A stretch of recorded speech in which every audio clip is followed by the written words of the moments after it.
Muy buenos días. ¿Cómo se encuentran ustedes hoy?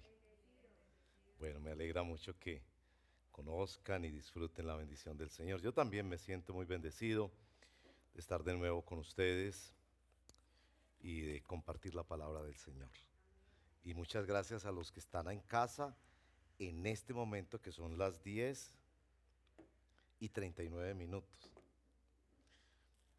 porque anhelo que los que están en casa aparten el tiempo especialmente y no lo vean en medio de la lavada de los trastos o todas otras cosas, porque ya es tiempo de que seamos un poco más disciplinados en las cosas del Señor, los que podemos venir, que somos la gran mayoría, los que todavía se cuidan en casa, también pueden ser muy disciplinados.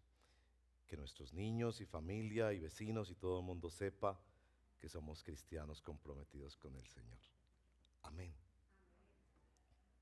Ese amén sonó más o menos, pero yo les creo, yo les creo. Bueno, hablamos la palabra en Segunda de Pedro capítulo 1, Segunda de Pedro capítulo 1, o encienda la Biblia en su celular. Ahora, yo digo que en esta presentación de hoy, particularmente en la exposición del texto que nos ocupará, deseo que estén mirando mucho el texto bíblico hoy, porque van a ver que vamos a pasar por muchas de las palabras del texto durante la exposición.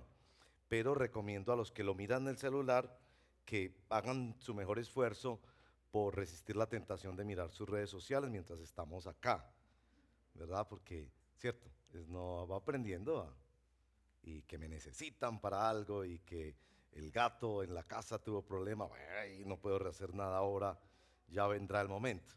Igual para la foto del amigo y todo lo demás. Segundo de Pedro capítulo 1, verso 1, dice así la palabra del Señor.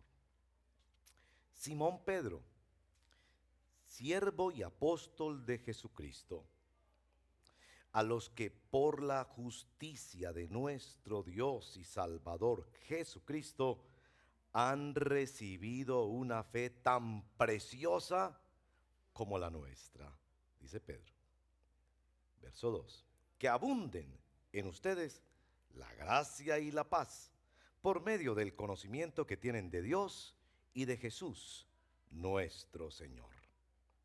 Su divino poder, al darnos el conocimiento de aquel que nos llamó por su propia gloria y excelencia, nos ha concedido todas las cosas que necesitamos para vivir como Dios manda.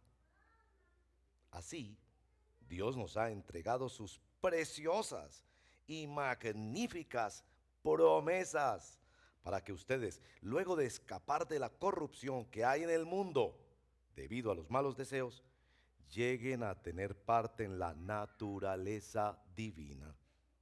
Precisamente por eso, esfuércense por añadir a su fe virtud, a su virtud entendimiento, al entendimiento dominio propio, al dominio propio constancia, a la constancia devoción a Dios, a la devoción a Dios afecto fraternal y al afecto fraternal amor. Porque estas cualidades, si abundan en ustedes, los harán crecer en el conocimiento de nuestro Señor Jesucristo y evitarán que sean inútiles e improductivos. En cambio, el que no las tiene es tan corto de vista que ya ni ve y se olvida de que ha sido limpiado de sus antiguos pecados. Por lo tanto, hermanos, esfuércense más todavía por asegurarse del llamado de Dios, que fue quien los eligió. Si hacen estas cosas, no caerán jamás y se les abrirán de par en par las puertas del reino eterno de nuestro Señor y Salvador Jesucristo. Esta es la palabra del Señor. Oremos. Señor, gracias por esta palabra preciosa. Reconocemos que es inevitable leer estas escrituras y no sentirse uno con tanto dolor y sentido de arrepentimiento, porque Señor, nosotros no estamos madurando, sino envejeciendo. porque somos pasivos, porque no tenemos agenda de santidad en nuestra vida, porque pensamos la felicidad en términos de añadir, pero de añadir otras cosas. Señor, ayúdanos a estar concentrados hoy, a salir de aquí con una mente clara, orientada por tu palabra a cosas que deben implementarse en nuestra vida, interpretar nuestra realidad a la luz de la agenda de santidad del Espíritu Santo en nuestra vida. Ayúdanos, Padre, te lo pedimos en el nombre de Jesús. Amén. Bueno, yo quiero señalar particularmente el verso 5, esta expresión que se hace poco paradójica, desafiante, y es esta expresión: añadirá a su fe. El texto dice: esfuércense en añadir a su fe. Y bueno, decía en la oración, nosotros creemos que la felicidad es añadir. Usted podrá decir que es feliz, pero seguramente busca ser más feliz. O usted pensará que no es feliz. Yo pensaría que busca ser feliz. Los seres humanos necesitamos de la ambición, por eso llamamos nuestro tema hoy la ambición del cristiano, porque es la depresión y otra suerte de problemas emocionales que llevan a la persona a perderle el gusto a la vida. Hemos de tener ambición, pero nosotros pensamos y fantaseamos con una felicidad que es añadir. A veces cosas muy materiales, ¿no? Nuevo trabajo o nuevo salario, una casa propia, la pensión, algunas cosas un poco más sutiles, educación, un hijo, un esposo, pero finalmente en el texto como que se nos coge con las manos en la masa, como que nos pescan infraganti al el autor, inspirado por el Espíritu, mostrarnos que es que en la vida sí debemos añadir, pero pareciera que nosotros estamos ocupados en añadir otras cosas. Y la iglesia a la que le escribe Segunda de Pedro parece que es una iglesia cómoda. De hecho, hasta están pensando que ya la segunda venida del Señor no va a pasar, porque como estamos pasando tan bueno, entonces aquí hay ese desafío de añadir. Bueno, pero dice añadir a qué, ¿no? Añadir a la fe. Y entonces uno se pregunta, ¿es que la fe está incompleta? ¿Que hay que añadirle? En el verso 1 nos dice que es una fe recibida, luego no hay que añadirle porque la recibimos. En el verso 3 nos dice que se nos han concedido todas las cosas para vivir como Dios manda. Y bueno, ahí en el verso 1 está esta frase. Dice Pedro, que tu fe cristiano y cristiana es tan preciosa como la de él y los demás apóstoles. Y yo no sé si tú recibes eso como una ofensa o como un halago. Si alguien te dice, no, es que tu fe es como la de Pedro. ¿Pedro? ¿El inconstante? ¿El impulsivo? ¿El impositivo? ¿El hipócrita? ¿El cobarde que negó al Señor en un momento de miedo? Sí, Pedro dice, mi fe es la misma tuya. O tú lo recibes como un halago. Pedro, 3,000 personas en su primer sermón. Su sombra fue usada por Dios para sanar personas, resucitó a Dorcas, oh, el gran apóstol. Yo no sé si lo recibes como un halago o como una ofensa, pero sin duda aquí hay que aclarar a qué se refiere con la fe tan preciosa que contiene todo, en contraste con la fe a la que se le añade. Bueno, los teólogos nos ayudan un poco en esto, en identificar que uno es la fe objetiva y otro es la fe subjetiva. La fe objetiva es la fe que es lo que creemos, la persona en quien creemos, que es completa y no cambia. El contenido, por ejemplo, se dice que los notarios son albaceas de la fe pública. Ahí no hay un sentimiento que él tiene ni nada. Él sencillamente dice, esto es veraz, esa escritura es correcta, esto está debidamente asentado. Lo que creemos y el hecho de que abrazamos nosotros esa fe, que Dios ha hecho posible que nosotros creamos en la revelación de nuestro Señor Jesucristo en la historia. Pero también hay una fe en la que se crece, que es la fe, cómo se camina en la fe, cómo se vive en la fe, cómo se crece en la fe. Y precisamente a eso se refiere Lucas capítulo 17, verso 1 al 7, donde los discípulos le dicen al Señor, aumentanos la fe. Y yo creo, hermanos, que esto es evidencia de verdadero cristianismo, cuando desesperados nos damos cuenta que en últimas nuestro problema es que necesitamos crecer en la fe.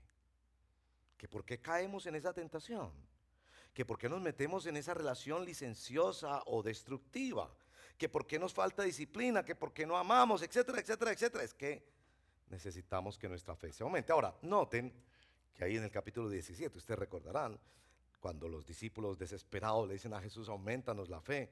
El contexto es muy interesante porque no es que estaban ahí con el endemoniado y ellos no supieron qué hacer y vinieron, Jesús, aumentanos la fe. No, no, no, no. O que estaban ahí tratando de entender un verso bíblico y Jesús, ayúdanos a entender aumentando la fe. ¿Se acuerdan? Fue en una ocasión que Jesús les dijo, si tu hermano peca contra ti 7 veces en el día y viene a ti, perdónalo. Y bueno, eso de 7 veces nos explicaban ayer en un taller, es una forma hiperbólica de decir todo lo que sea necesario. Ustedes necesitan perdonar a nivel Dios, aprender perdón a nivel Dios. Y entonces, claro, los discípulos dicen, entonces Señor, auméntenos la fe. Ese es el contexto. Precisamente de eso se trata, de desesperados nosotros venir al Señor a decir, Señor, ¿cómo yo participo en este añadir? Porque me doy cuenta que mi problema es que yo necesito aprender a crecer en la fe. Para eso es muy importante entender que nuestro texto hace esa distinción de la fe objetiva y la fe subjetiva. Y precisamente los versos 1 al 4 son una descripción de esa fe una vez dada a los santos, de esa fe que no cambia, de esa fe objetiva que es nuestro Señor Jesucristo y su obra.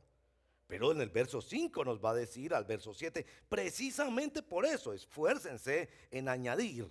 Y después del verso 8 al 11, maravilloso porque es algo tapizado de promesas para los que entren en esa escalera de felicidad que es el añadir a la fe. Y bueno, pues para hacer un bosquejo fácil de seguir y sencillo, yo he dicho, bueno, primero del verso 1 al 4 es la fe sola, que nos enseñaron los reformadores que somos salvos solo por medio de la fe. ¿Cierto? Es claro eso en la escritura. Pero también los reformadores nos enseñaron que la fe verdadera nunca está sola. Ese es nuestro segundo punto. Y el tercero será que la fe, como dice ahí al final, abre, esta fe que no está sola, abre las puertas del reino eterno de nuestro Señor Jesucristo. Entonces, primero, la fe sola. Dios nos hace apegarnos a la verdad del Evangelio. Entonces va a decir 7 cosas sobre esa fe. Noten en el verso 1, por eso les decía que necesitamos mirar mucho el verso, esta es la palabra justicia. Y uno dice, bueno, ¿qué tiene que ver la fe con justicia? Mucho. Algunos estudiosos piensan que está hablando de la equidad de Dios, que Dios no es que a unos los premia, o que mira que este sabe más, o este es hijo de no sé quién, y este de niño venía a la iglesia. No, Dios libre, generosa y soberanamente da el don de la fe a quien Él quiere, sea el ladrón de la cruz un segundo antes de morir, sea el gran perseguidor y asesino de cristianos San Pablo, sea Jeremías el deprimido y tímido, el adúltero David, el miedoso y cobarde Moisés, o Esteban el prodigio de la predicación, o el hermoso niño de iglesia Timoteo. Él lo hace en justicia. Pero la verdad, tenemos que entender que cuando se habla de fe con relación a la justicia, es la gran doctrina de la justificación por la fe, que nos dice Romanos, es otra justicia. ¿Por qué? Porque Dios está haciendo paz, haciendo justicia, pero no condenándonos a nosotros, sino poniendo el castigo sobre la persona de Cristo. Está haciendo justicia, eso lo llaman algunos la justicia injusta, porque está pagando el justo por el pecador. Y Claro, esta es la fe objetiva, la justicia de Dios en Cristo, de la que nos habla ampliamente el precioso libro de Romanos. Lo primero que nos dice de la fe. Lo segundo, nos va a decir ahí mismo en el verso 1 que es una fe recibida. Déjenme ampliar un poco esto porque me parece tan importante. Porque me parece que hay algunos que quieren caminar con Cristo hoy en día no con fe recibida, sino con fe producida. Me explico. Es decir, tú piensas que tú estás caminando con Cristo porque tú hiciste un análisis lógico del argumento del cristianismo. Leíste la Biblia, o porque tú estás muy agradecido por los milagros y las bondades de Dios y tienes una lista enorme de buenos argumentos que Dios es muy bueno. Conclusión, hay que creer en Él.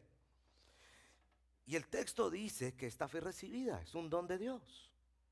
El hecho de que yo llego a abrazar por la fe la persona y la obra de Cristo es un milagro. Es algo que hizo Él, no hice yo. Fue el Espíritu el que me convenció, estando muerto en delitos y pecados, me trajo a Cristo, me reveló mi condenación, me mostró que Cristo es todo lo que yo necesitaba y abrió mis ojos a la vida espiritual cuando era ciego. Bájese de ese bus. Usted piensa que no, usted analizó muy bien y esta es la mejor religión que hay. Olvídese de eso. Si no fuera por una intervención sobrenatural de Dios que nos dio el don de la fe, nosotros estaríamos perdidos. Esa es la fe objetiva que Dios nos da para que lo abracemos, su palabra y la persona del Salvador. Bueno, nos dice también que esa fe es la que trae gracia y paz en el verso 2. Y esto es muy importante porque es una oración de Pablo, pero también de Pedro. Pero hay aquí una ironía, dicen los investigadores pues, de estos textos. Sus hermanos, Dios los bendiga, que se dedican a estudiar minuciosamente. Dicen que aquí Pedro está siguiendo a Pablo. Resulta que en la época greco-romana las cartas se escribían mucho con este saludo al principio, paz, y a lo que se referían en un asunto político. La paz que gobernaba en el Mediterráneo era la Pax Romana, un sistema político y militar que aseguraba las relaciones internacionales, los caminos reales, el comercio, los militares y el orden en toda aquella región. Así que cuando saludaban paz, estaban diciendo, yo estoy conectado, yo quiero ser fiel al imperio, yo no estoy sublevado, y aquí hay paces por esa razón. Y que los apóstoles agregaron gracia antes de paz. Es decir, lo que ustedes necesitan no es un sistema político perfecto. Los seres humanos son todos corruptos y pecadores. Lo que ustedes necesitan es la gracia de Dios en Cristo Jesús. Y por medio de esa gracia se llegará a la paz posible de una vida mejor, pero sobre todo a la paz del alma condenada con su Dios para vivir no solo ahora, sino en la eternidad en comunión con Él. Y entonces dicen los autores, eran unas cositas ahí políticas que se ponían para decirle al imperio que no era la felicidad de las personas estando en sus manos, sino que era la gracia de Dios revelada en Cristo Jesús. Bueno, nos dicen también ahí en el verso número 3 que nos ha dado todas las cosas que necesitamos para vivir como Dios manda. Qué interesante eso, ya todo está completo. En ese sentido, a esa fe objetiva no hay nada que añadirle. Y se dice pues en la doctrina cristiana, la doctrina de la suficiencia de las Sagradas Escrituras. La Biblia tiene todo lo que necesitamos para nuestra salvación y nuestra santificación, pero también se habla de la suficiencia de la obra de nuestro Señor Jesucristo. Que Cristo es suficiente para salvarnos y perdonarnos. No es que fe más obra, sino solo por la fe que abraza a Cristo Jesús hay suficiencia. Y por eso el apóstol dice, en esta fe tenemos todo, y es muy importante por eso hacer distinción entre la fe objetiva, lo que creemos y en quién creemos, sus promesas y cómo vivimos subjetivamente, diariamente esa fe. Pero bueno, precisamente por eso aclara ahí en el verso número 4 las preciosas y magníficas promesas. Ustedes saben, yo ya me vuelvo cansón con estas cosas porque siempre que puedo yo estoy diciéndole a toda la gente que hay una diferencia entre fe y optimismo, porque encuentro eso tan común, inclusive en los cristianos. Entonces esta semana, póngale fe al partido de Colombia. Entonces a todo el que me dice eso, yo le digo, no, no, no, no. Eso no es un asunto de fe. ¿Cómo que no? No, no, no. Es un asunto de optimismo.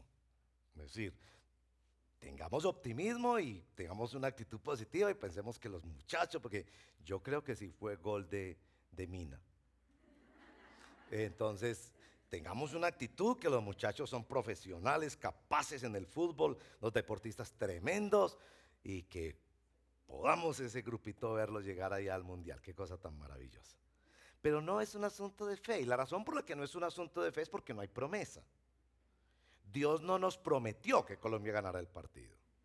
Si Dios hubiera prometido en la Biblia y vencerán a Brasil 6-0 en el próximo partido, ay, yo digo, me pego a esa promesa. Y ahí eso sí es de fe, porque Dios prometió y Dios es fiel, Dios cumplirá. Pero bueno, tenemos que recordar que allá en Brasil hay hermanos en la fe muy queridos, unos poquitos amigos por allá. Aquí en la iglesia tenemos a nuestra querida Cecilia, que es brasilera, y ellos también están con mucha actitud positiva y queriendo que su selección también gane el partido. Así que no es de poca importancia que hagamos distinción entre los asuntos de la fe y los asuntos del optimismo. Y aquí Pedro está claramente diciendo, es fe porque se basa en la promesa de Dios, porque Dios prometió. Es con base en eso que es la fe objetiva, que Dios lo dijo, yo lo creo. Bueno, también nos agrega allí en el verso 4 que esta fe tenía esta estrategia: escapar de la corrupción que hay en el mundo debido a los malos deseos. Esa frase es muy importante, es todo un tratado sobre la corrupción. ¿Usted piensa que la corrupción existe en Colombia porque hay gente mala? ¿Usted piensa que la corrupción existe en Colombia porque no hay suficiente veeduría, procuraduría, defensoría, fiscalía y todas las cosas terminadas en IA? No, señor. La corrupción existe por un problema del corazón humano que se llama malos deseos. Levanten la mano los que tienen malos deseos. Todos. Yo puedo creer que tú tienes buenos deseos, no lo dudo, no lo dudo. Tú deseas cosas buenas de vez en cuando. Pero todos combatimos con ese asunto. La codicia, el 10º mandamiento, que corona los 10 mandamientos, precisamente para decir, es imposible cumplir la ley de Dios. Porque en el corazón todo el tiempo estamos deseando la mujer del vecino, el esposo del vecino, la cosa del vecino, el trabajo del vecino, la fama del vecino. Nuestros ojos, dice el apóstol, están llenos de codicia. Y esta fe del Evangelio vino para rescatarnos de eso. La fe es un plan de rescate, es una operación rescate. La fe fue un plan que Dios hizo y se lo entregó a sus hijos para que creyeran en Él y a través, por medio de la fe, fueran rescatados de esa corrupción. Bueno, finalmente termina esta frase coronando la lista de qué es la fe, para que podamos llegar a tener parte en la naturaleza divina. En la historia de la iglesia ha habido mucho debate sobre esa frase, ¿saben? Mucho debate. Yo, pues no sé, yo no sé mucho, pero yo lo entiendo sencillo, sencillo. Ese asunto de que nosotros seamos participantes de la naturaleza divina tiene dos niveles. Un nivel es lo que Pablo ha dicho, que el objetivo del Espíritu por el que nos cela, nos empuja, nos disciplina, se nos mete en el camino violentamente es hacernos como Jesús. Entonces, participante de la naturaleza divina es que Dios tiene el plan de hacerte como Jesús. Que hables como Jesús, que camines como Jesús, que bendigas como Jesús, que ames como Jesús. Y también, por supuesto, creo que tiene que ver con la comunión con la Santísima Trinidad. Que Dios nos ha traído por la fe en Cristo a tener comunión nada más y nada menos con el Padre, el Hijo y el Espíritu Santo. Bueno, esa es la fe sola, la fe que salva, cuando por la gracia de Dios escuchamos la palabra y la abrazamos y creímos en lo que Dios ha dicho, ha prometido en su evangelio. Pero precisamente llegamos al verso 5 donde él dice, por eso, esfuércense por añadir a esta fe, no es porque esta fe esté incompleta, sino porque necesita expresarse. Bueno, entonces ahí vienen unas observaciones sobre eso de añadir. Primero, explicarles un poquito sobre la palabra añadir. Es unas palabras que ocurren muy pocas veces en el Nuevo Testamento, pero que son muy intencionales por los autores bíblicos. Y ahí pues obviamente nos ayuda esto de estudiar en el idioma en que fue escrito esta epístola, que fue griego, y pues para asustarlos, pero tengo que decirles que no es una obscenidad. La palabra es epicorejeo, epicorejeo. Y ahí está la palabra coro, coro. En la antigua Grecia se acostumbraba a los coros no solo en canto, sino también en danza. De ahí viene la palabra coreografía. Es que la idea de esta palabra es que la fe dirige un coro para cantar y danzar juntos. Y este coro se mueve añadiendo. Y noten que ese añadir se podría también traducir, pero tiene que ser con. Es decir, añade virtud, pero ten cuidado, no te quedes en la virtud. Esa virtud tiene que ser con entendimiento. Y entendimiento, muy importante, pero no te quedes en el entendimiento. Ese entendimiento tiene que llevar dominio propio. Y entonces entra en esa dinámica pero esto como que la que sigue le da orientación y se mueve de la fe al amor. ¿Se dieron cuenta en la lista? Se mueve de la fe al amor. Gálatas 5:6 dice que la fe verdadera se mueve, actúa a través del amor. Y hay varios lugares en el Nuevo Testamento donde muestra esa relación entre fe y amor. Y todos tienen que actuar juntos, y el verso 8 nos va a decir, y abundar para poder dar en escena aquello de abrir las puertas del reino. Bueno, lo que tenemos aquí es una escala de la felicidad, que comienza en la fe y se da a partir de una fe recibida, pero en la que nosotros participamos en ese proceso de añadir. Virtud, la palabra virtud es la palabra excelencia. Pero tenemos que tener mucho cuidado con esa excelencia si no se da con entendimiento. Y ese entendimiento requiere de dominio propio. Saben que la palabra dominio propio aquí se daba más, dicen los escritores, sobre el tema de la sexualidad, que era una palabra particularmente usada. En algún momento Pablo en el libro de Hechos está hablando con unos reyes, ¿no? Y empezó a disertar sobre el dominio propio. Y ahí mismo esos reyes le dijeron, no te queremos escuchar más. Porque sin duda, la realidad del dominio propio. De hecho, yo quiero preguntarte, ¿qué es en tu vida aquello de lo que tú te abstienes? Y no me venga a decir que yo me abstengo de ir a la China. Y yo te digo, no, pues es que usted ni yo, porque eso vale mucha plata ir por allá. No, dígame algo de lo que se abstiene usted que podría hasta ser legítimo para otras personas o común para otras personas. Y ahí está en el área de la comida. Entonces el médico me ha dicho, no, usted no puede comer chicharrón todos los días. Nadie me está mirando. Tengo la plata para comprar mis chicharrones todos los días. Y yo me derrito de las ganas de comerme mi chicharroncito en el desayuno, en el almuerzo y en la comida. No más que uno a la semana, y eso que nada más de 3 paticas, y eso que ahumado, que no tiene tanta grasa, y bajo la supervisión de mi esposa. ¿De qué te abstienes tú cuando ves una pantalla? ¿De qué te abstienes tú cuando te pica la lengua por contar eso que no deberías contar? Porque puedes ser orgulloso de tu parte o chismoso de tu parte. ¿De qué te abstienes tú cuando tienes platica en el bolsillo para comprar esa blusa, esos zapatos, pero tu misma conciencia te dice, no lo necesitas? ¿De qué te abstienes tú cuando todos los jóvenes en la ciudad identifican noviazgo con sexo? Se acuestan antes de decidir si son novios. Pero todo el mundo lo hace. Pero tú dices, yo no. Punto.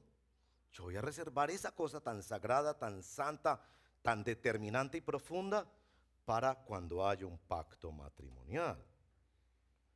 Y bueno, entonces viene la siguiente palabra, ¿no? Y dominio propio, pero que dominio propio sea con constancia. Porque algunos sí se dominan un día a la semana. ¿Eh? Y un día a la semana si no vieron pornografía. Ese día a la semana no vio pornografía. Porque, uy, no, yo estoy creciendo mucho. El lunes no vi. ¿Sí? Aquí dice, no, sí, dominio propio, pero con constancia. y una constancia que lleve a la piedad. Esa es la palabra no es devoción a Dios, es piedad. Solo que los autores tratan de ayudarnos en la interpretación a veces. Es una sola palabrita. Eusebia, de donde viene el nombre Eusebio. Piedad, que esté concentrada en vivir ejercitando el ser interior para glorificar a Dios. Es para glorificar a Dios. Y bueno, glorificar a Dios en el contexto donde me conocen. Y la siguiente palabra es también una sola palabra, Filadelfia. Aquí lo traducen amor fraternal. Me gustaría tanto que lo tradujeran amor a tu iglesia local. Mire que en esta escalera de la felicidad cristiana, de la ambición verdadera del cristiano, se incluye la iglesia.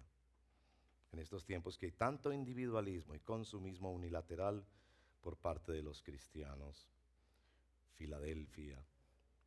Que eso me lleve. Y finalmente corona todo esto, amor. La palabra ahí es ágape. Que no venga a decir a la muchacha que está más enamorada que un enamorado. Y ella dice, no, pastor, yo ya llegué porque estoy enamorada hasta los zapatos, pasta y no, no, no. Ese amor no es eros, que es el amor de pareja. Ni es estorgueo, que es el amor a tus hijos. Ni es fileo, que es el amor a una causa o a un amigo. Es ágape, que es el amor a un enemigo. El amor que hace el bien cuando le pagan con mal o cuando le hacen mal. Es el amor de nuestro Señor Jesucristo. Cómo la fe finalmente se mueve a través de estas dinámicas y disciplinas personales, de nuestro cantar nuestra fe en una forma práctica todos los días hacia el ágape de Dios. Entonces, claro, esto va dando esa agenda de santidad, ¿verdad? Entonces, eh, tú que hoy te arrepientes conmigo de decir, Señor, yo pienso mucho mi felicidad en tener una pensión. Francamente, soy sincero con ustedes, yo estoy tratando de componer mi situación pensional, entonces, bueno, bendito Dios, he mejorado mucho ya en estos, ya los años que me faltan, y me encuentro muchas veces fantaseando, ay, entonces voy a tener una pensión de tal. O el tema de la salud, ¿no?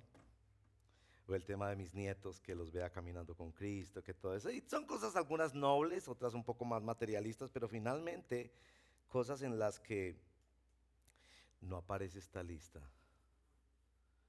Yo no le estoy diciendo al Señor, Señor, hazme más feliz, enséñame dominio propio. ¿Y saben por qué no lo hacemos?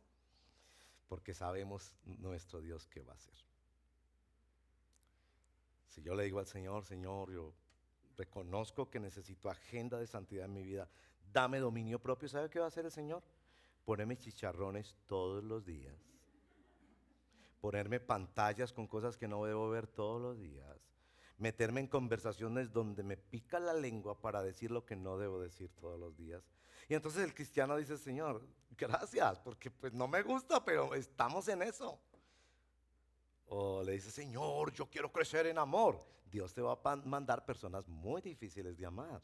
De hecho, personas que no son amables y que te han tratado mal en tu vida y que usted dice, es que como hablamos en estos días que yo te voy a ayudar en una escalera distinta de felicidad y que la felicidad es llegar a ser como eso, entonces por eso te mandé esa persona al trabajo.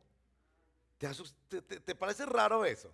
Y entonces tú en la oración, Señor, no me mandes personas así. Y en la oración te dije, sí te voy a seguir mandando personas así, porque no vas a aprender a nadar si no te tiro en el agua. Y por eso es que nosotros preferimos esas otras escaleras de felicidad. Dame trabajo, dame un esposo, dame hijos que no se metan en problemas, dame salud, dame una buena pensión, aumentame el salario, etcétera. Claro, hemos equivocado nuestro camino de felicidad. Pero bueno, llegamos al tercer punto y es que la fe abre las puertas del reino. Miren eso al final del verso número 11. Se les abrirán de par en par las puertas del reino, hermanos y hermanas. Es decir, el Señor es muy bueno. El Señor sabe que recibimos esto con cierto dolor, ¿no? Y el Señor sabe que recibimos estas palabras y decimos, uy, me pescó el Señor. Y seguramente alguno de ustedes pensará, uy, ¿quién le hubiera dicho al pastor? ¿Por qué el pastor dijo eso? ¿Será que alguien le contó? Entonces nos duele un poco escuchar como que el Señor nos está zarandeando tanto, ¿cierto? Pero entonces el Señor es muy bueno y nos deja ver hacia dónde es que Él nos quiere llevar. Y es que Él nos quiere llevar a que disfrutemos el reino de Dios en una forma que ojo no vio y oído no oyó, ni ha subido al corazón de los hombres. Él quiere llevarnos a un asunto de una felicidad infinita. Y esto es lo que llama aquí abrir el reino de Dios. Bueno, una observación sobre el tema del reino de Dios rapidito es que esa expresión pues en la teología, el ya, pero todavía no. Es decir, que el reino está presente. Jesús les dice ahí precisamente en Lucas capítulo 17, el reino de Dios está entre ustedes y en ustedes. O sea que el reino de Dios ya está aquí. Tal vez les va a gustar más, para quitarle un poquito ese sabor religioso de nuestras palabras, traducirlo así: la administración de Dios. Hermanos, cuando un matrimonio es administrado por Dios y no por nuestros deseos, caprichos, machismos, tradiciones, durezas de corazón, mentiras, sino administrado por Dios. Cuando nuestro negocio es administrado por Dios. Cuando nuestro cuerpo es administrado por Dios. Es decir, el reino de Dios está aquí presente. Pero también el reino de Dios se refiere al futuro. Los mismos discípulos que habían vivido con Jesús y visto la maravilla de nuestro Señor, le preguntan al Señor: Señor, ¿cuándo restaurarás tu reino? Porque es que hay una realidad del reino que no conocemos todavía. Cuando esa administración de Dios sea plena y completa. De hecho, el ladrón de la cruz le dice: acuérdate cuando estés en tu reino. Ahora, se abren las puertas para el reino y entonces vienen estas 7 características de esa apertura del reino. La primera es crecer en conocimiento.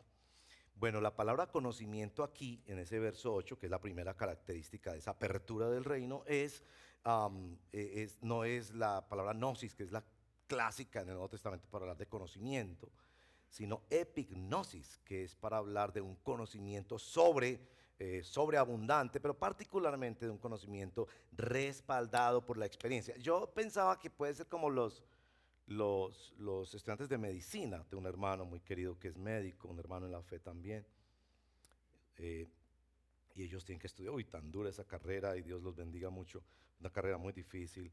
Aquí hay varios médicos también en la iglesia, y ellos tienen que estudiar 5 años, pero después tienen que hacer un año de internado, donde siguen estudiando, pero en otra forma. Es al lado de médicos más veteranos, ya directamente tocando a los pacientes, hablándole a los pacientes, formulándole a los pacientes y siendo supervisados. Esa es la idea de ese conocimiento. Crecerán en un conocimiento que está validado con la experiencia, la revelación de Dios, pero que yo puedo decir: es que esto yo lo he visto, mi hermano. No estamos discutiendo de filosofías o de vainas o conceptos. Estamos hablando de algo que yo he visto con mis propios ojos. Y más adelante Pedro dice: es que nosotros no estamos predicando el evangelio a partir de introduciendo cosas que sean de nuestra imaginación o sutiles cuentos supersticiosos, sino dando testimonio de su grandeza que vimos con nuestros propios ojos. Esa es crecer en conocimiento. No es que hizo más diplomados y cursos de teología, si bien son muy importantes, sino que esas cosas que aprendió las vio evidentemente en su vida personal. Y cuánto anhelamos ver en nuestra vida personal las glorias que leemos en la palabra de Dios. Lo segundo es en negativo, ¿no? Evitarán ser inútiles e improductivos. Nosotros somos ramitas pegadas como sarmientos a la vid verdadera. Y si la savia de la vid verdadera pasa por ti, tiene que haber fruto, mi hermano. En todo sentido. Fruto, creciente fruto, del que familiares, amigos y otras personas comen, disfrutan y ven la gloria de Dios. Por sus frutos los conoceréis. Después está otra cosa en negativo: que no serán cortos de vista, inmediatistas, personas que solo viven para el día de hoy, que proyectan hacia el futuro, que se lanzan al futuro. Me impresiona tanto. Vi eso de la historia de Marie Curie, esta famosa científica polaca en Francia, que descubrió toda esta cosa de la radiación. ¡Uy, qué perseverancia! ¡Qué perseverancia! Años exponiendo su propia salud para desarrollar lo que hoy en día tenemos, gracias a Dios, para el tratamiento de muchas enfermedades como el cáncer. Y uno dice: ¿qué era lo que esa gente veía? Ellos no vivían solo para el día de hoy. Ellos estaban dispuestos a enfrentar muchas presiones, tentaciones, luchas, pérdidas para llegar a una cosa que ellos en su mente que Dios les había dado la capacidad de decir por aquí es, esto tiene que salir, esa fórmula, esa vacuna, ese procedimiento para curar a un paciente. Dios los bendiga a los médicos y a los científicos que han hecho esto por nosotros, para la gloria del Señor. Y aquí está diciendo que no sean cortos de vista, que piensan que su felicidad es que ese problema se solucione, y quizás detrás de ese problema está la bendición más grande. Que ese hijo que está ahí en problemado es a través de ese golpe contra el piso que va a venir a Cristo en arrepentimiento. Y tú pensando que lo más importante es que no tenga ese problema. Y Dios diciendo, no, tú no sabes lo que yo estoy haciendo. Espérate nomás, mire más lejos. Bueno, después dice que no se olvidarán de que sus pecados antiguos fueron limpiados o perdonados. Y esto es muy importante porque es la memoria del Evangelio. La importancia de la memoria del Evangelio. Saben que algunas personas dicen que nosotros somos muy cansones en esta iglesia porque siempre estamos hablando del Evangelio, de que somos pecadores, que venimos a Cristo en arrepentimiento y fe, que es por gracia, y entonces piensan que no, que hablen cosas más profundas, que eso es la leche. La leche. Es que cuando a usted se le olvida de dónde Dios lo salvó, se le mete una cosa que se llama el orgullo espiritual. ¿Y usted sabe lo que hace el orgullo espiritual? Destruye tu vida. Cuando tú empiezas a vivir por tu propia justicia. Así que cada semana necesitamos canciones que nos ayuden a cantar de que éramos pecadores, que íbamos para el infierno y que en cambio ahora somos amigos de Dios, hijos de Dios y vamos para la gloria con Cristo. Claro, la memoria es muy importante, tanto de que éramos como de lo que Dios nos ha prometido. Y viene también a decirnos que otra gracia de este reino que se abre es el asegurarse, dice al final del verso 10, asegurarse del llamado de Dios. Otras traducciones dicen de la elección. Romanos capítulo 8 insiste en que el cristiano tiene una voz del Espíritu por dentro que le da testimonio. Tú estás aquí porque yo te escogí. Y hermanos y hermanas, eso lo sostiene a uno toda la vida. Lo sostiene ante las tentaciones del éxito. Lo sostiene hasta las presiones aplastantes de la prueba y del dolor. Es que cada vez que avanzamos en esta escalera, ganamos más seguridad en Cristo, que precisamente es el nombre de nuestra serie de estudios en estos días. Ya vamos largo con eso, seguros en Cristo. Bueno, también otra promesa que hay aquí es que no caerán jamás. Dicen que los soldados, una de las cosas más difíciles para los soldados aprender es aprender a seguir en la batalla cuando un compañero cae. Y hermanos, eso es verdad. Eh, Sostenerse ahí y no caer ante las presiones, las tentaciones, las luchas, las pruebas que refinan nuestra fe precisamente. Y finalmente llega a esta cumbre de abrir las puertas del reino de Dios, de tener una vida plenamente administrada por Dios. ¿Cómo será esa abundancia y esa bendición que el mismo texto dice? Se les abrirán de par en par las puertas del reino eterno de Dios. Y hay muchas expresiones allí, ¿no? Porque hablan de la generosidad y de la grandeza de nuestro Dios al manifestarse en nuestras vidas. Bueno, concluyamos. Dios quiere que seamos felices, pero a su manera. Dios quiere que participemos nosotros en nuestra propia santificación progresiva. No podemos ser pasivos, como les decía yo o decía en la oración. Es que a veces, hermanos, solo envejecemos, no maduramos. Implica algo de nuestra parte, generado y producido por la fe que Dios nos ha dado, por el poder del Espíritu Santo, pero debemos de tener agenda de santidad. Y esta es nuestra aplicación para hoy. La agenda de santidad implica arrepentimiento, porque implica confrontar las agendas de felicidad que yo tengo, que son ilusas, porque yo no conozco el futuro.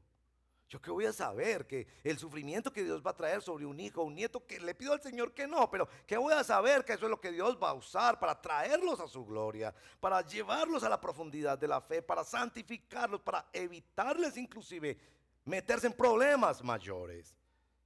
Entonces yo tengo que confrontar esas escaleritas de felicidad que yo tengo y decir, Señor, yo me someto a tu escalera de felicidad. Bueno, el texto de hoy en 1 Timoteo 6 nos habla de la batalla de la fe.